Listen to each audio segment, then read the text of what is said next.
से एक हैं ठीक हो जाए, हो सकता है दवाइयों से ही ठीक हो जाए, या अगर लेज़र होगा तो लेज़र ही करवाना पड़ेगा। Everyone good morning, welcome back to my YouTube channel moments and vlogs. तो गाइस आज सुबह के बज रहे हैं 6:30 और मैं जल्दी उठ गया हूँ क्योंकि मुझे जाना है एम्स दिल्ली हॉस्पिटल में। मुझे ही जाना है अपने ट्रीटमेंट के लिए। मुझे क्या हुआ है, क्यों जाना है, मैं आपको इसी व्लॉग में बता दूंगा। तो फ़िलहाल अभी हमारे पास टाइम ज़्यादा नहीं है क्योंकि मुझे निकलना है हॉस्पिटल के लिए, और अभी नहा धोकर मैं निकल जाऊंगा। मैं जाऊंगा मम्मी की फ्रेंड के साथ जो आंटी हैं, क्योंकि मुझे दिल्ली हॉस्पिटल के बारे में, एम्स के बारे में कुछ भी नहीं पता, कहाँ क्या होता है, कैसे होता है। वो वहाँ पे जाती रहती हैं, उनका भी ट्रीटमेंट चल रहा है, तो वो मुझे वहाँ पे लेकर जाएंगी। तो फिर नहा कर निकलते हैं हॉस्पिटल के लिए। तो गाइस मैं यहाँ पर कर रहा हूँ नाश्ता। नाश्ते में मैं दूध पी रहा हूँ जल्दी जल्दी, कटोरी में मैंने ठंडा कर लिया था, और ऐसे ही नमकीन खा रहा हूँ क्योंकि आंटी का आ चुका है कॉल। उन्होंने 7:30 बजे बोल दिया था पहुँच जाना। तो गाइस मैं निकल गया हूँ मेट्रो स्टेशन के लिए। शायद आंटी वहाँ पहुँच गई है, उनका कॉल आ गया था और मैं हो गया लेट हर बार की तरह। तो मैं जल्दी जल्दी पहुँच रहा हूँ। पहले तो ऑटो पकड़ूँगा, सीधा मेट्रो स्टेशन जाऊँगा। अरे धूप, इसको धूप को अवॉइड करना, सूरज को, ये तो आएगा ही आएगा। चलिए फिर मिलते हैं आगे चल के। तो गाइस मैं यहाँ पहुँच गया हूँ मेट्रो स्टेशन शहीद स्थल, और यहाँ मेरे को मिल गई है आंटी। मैंने आंटी को बोला हाय करो, आंटी हाय कर रही हैं। तो हम यहाँ पर मेट्रो में बैठने के बाद सीधा पहुँच जाते हैं हम एम्स में, एम्स हॉस्पिटल में। तो वहाँ से लेना पड़ता है एक फॉर्म, वो फॉर्म भरना पड़ता है। आधार कार्ड भी बहुत ज़्यादा ज़रूरी है। तो उसके बाद हमको जो है डेट दे दी जाएगी। तो यहाँ पर मुझे डेट मिल गई थी। जो मुझे डेट मिली है वो मिली है मुझे 31 अक्टूबर। तो गाइस मेरे को जो है डेट मिल चुकी है अपॉइंटमेंट की, वो मिली है 31 अक्टूबर 2023, मतलब इसी मंथ के लास्ट में मेरे को डेट मिल गई है।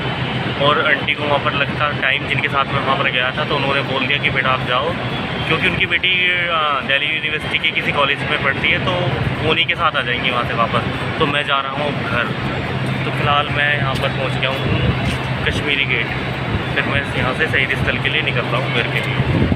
तो फिर मिलते हैं आपसे घर जाने के बाद। फ्रेंड्स मैं पहुंच गया हूं घर। घर आने के बाद मैंने चेंज कर लिया था, खाना वाना खा लिया था। तो मैंने आपको मतलब कि ये बताया था कि मैं एम्स हॉस्पिटल क्यों जा रहा हूं, है ना। तो उसका रीज़न नहीं बताया था मैं क्यों जा रहा हूं। तो इसके पीछे कहानी है थोड़ी, शायद आपको पसंद आए ना आए, मतलब मेरी लाइफ से जुड़ी हुई कहानी है। मेरे साथ जो एक इंसिडेंट हुआ था वो ये था कि आज से तकरीबन 2.5 से 3 साल पहले मेरा एक्सीडेंट हुआ था। तो एक्सीडेंट हुआ था वो तब मेरे को पैर में चोट लगी थी, पैर के घुटने में। तो यहाँ इसमें प्लास्टर हुआ था मेरा जो है, मतलब तो प्लास्टर होने के बाद में ये ठीक हो गया था। तो फिर इसकी कटिंग कराने, प्लास्टर की कटिंग कराने पापा ले जा रहे थे मेरे को, फिर प्लग हुआ। तो उस टाइम जब जाते टाइम जो है पापा का और मेरा फिर से एक्सीडेंट हो गया, पहले एक्सीडेंट के एग्जैक्ट 17 दिन बाद।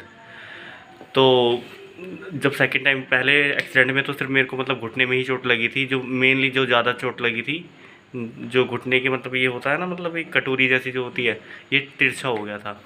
और सेकंड, और छोटी मोटी चोट थी पहले भी बहुत ज़्यादा गुम, लेकिन सेकंड जो चोट थी वो बहुत ज़्यादा, मतलब क्या बोलते हैं उसको, क्या ही मैं बोलूँ, चोट का तो नाम भी बहुत बुरा है। तो जो सेकंड चोट थी ना वो बहुत ज़्यादा लगी थी, उसमें मतलब पूरी बॉडी छिल गई थी, पूरे बॉडी पे गुम चोट। और जो मेन चोट लगी थी वो लगी थी मेरे को बैकबोन में। जो बैकबोन में मतलब छोटे छोटे वो कोड जैसे होते हैं ना, तो वो लूज़ हो गया था एक। तो उसकी वजह से मैं बहुत ज़्यादा परेशान था।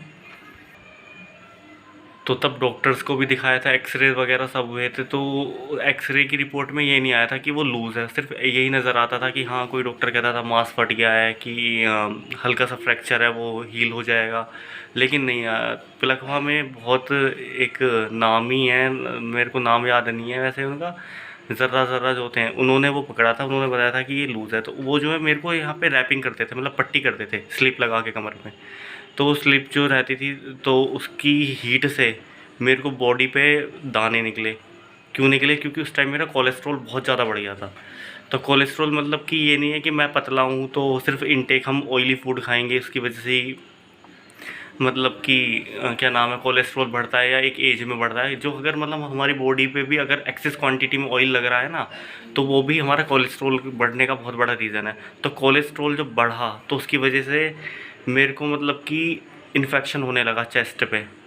और जो इन्फेक्शन हुआ तो फिर मैंने डर्मेटोलॉजिस्ट से कंसल्ट किया। फिर वो मतलब कि वो मतलब जो इन्फेक्शन हुआ था कुछ पिंपल जैसे थे, मेरे फेस पे भी निकले थे। मैंने आपको दिखा दूंगा मतलब कि क्या हाल था मेरा और अब क्या है। और चेस्ट पे भी मतलब कि ब्लडिंग बहुत ज़्यादा होती थी, पस पड़ती थी। तो मैं बहुत ही ज़्यादा परेशान था। तो उनको हील करने के चक्कर में मेरे को वहाँ पर क्लोइड्स बन गए। तो क्लोइड्स क्या होते हैं? क्लोइड्स होते हैं मतलब कि एक मांस की गांठें बन जाती हैं।